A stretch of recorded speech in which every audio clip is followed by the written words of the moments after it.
বন্যার পানি নেমে যাওয়ার সাথে সাথে সুনামগঞ্জে স্পষ্ট হচ্ছে ক্ষয়ক্ষতি। বিধ্বস্ত বাড়িঘর বসবাসের অনুপযোগী, সংস্কার করারও সামর্থ্য নেই উপদ্রুত এলাকার মানুষের।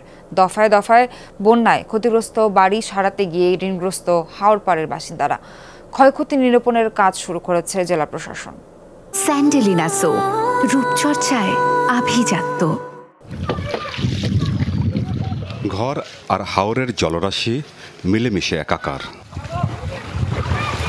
সদর উপজেলার লিলপুর কান্দাগাঁওয়ের লাভরি বেগমের ঘর লণ্ডভণ্ড হয়েছে এবারের বন্যায়। 2 বছর আগে বন্যায় ভেঙে যাওয়ার পর নতুন করে বানানো এই ঘরের ঋণই এখনও শেষ হয়নি।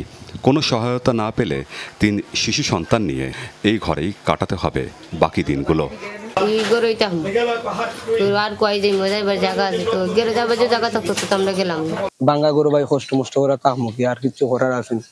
বুক ভরা সাহস নিয়ে হাওরের মাঝে লাভলি বেগম ফিরলেও ফেরা হয়নি একই গ্রামের জেলে জালাল উদ্দিনের।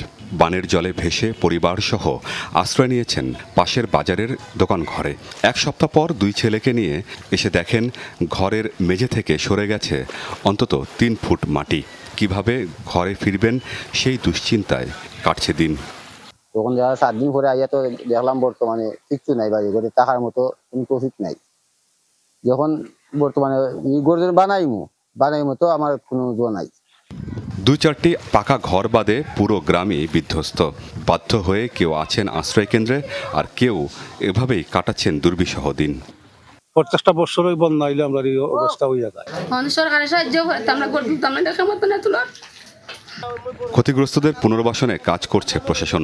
ক্ষয়ক্ষতি নিরূপণ করে সহায়তার আশ্বাস জেলা প্রশাসকের। ক্ষয়ক্ষতি নিরূপণের জন্য কার্যক্রম চলমান রয়েছে। ক্ষয়ক্ষতির রিপোর্ট পাওয়ার পর আমরা এগুলো ঊর্ধ্বতন কর্তৃপক্ষের নিকট প্রেরণ করব। ঊর্ধ্বতন কর্তৃপক্ষ থেকে বরাদ্দ প্রাপ্তি সাপেক্ষে আমরা এই যারা প্রকৃত ক্ষতিগ্রস্ত তাদের মধ্যে এই সহায়তা বা বরাদ্দ প্রদান করব। গত 16 জুন থেকে উজানের ঢল আর ভারী বৃষ্টিপাতের কারণে সুনামগঞ্জের সবকটি উপজেলা বন্যা কবলিত হয়ে পড়ে। আমিন বাবু, যমুনা নিউজ।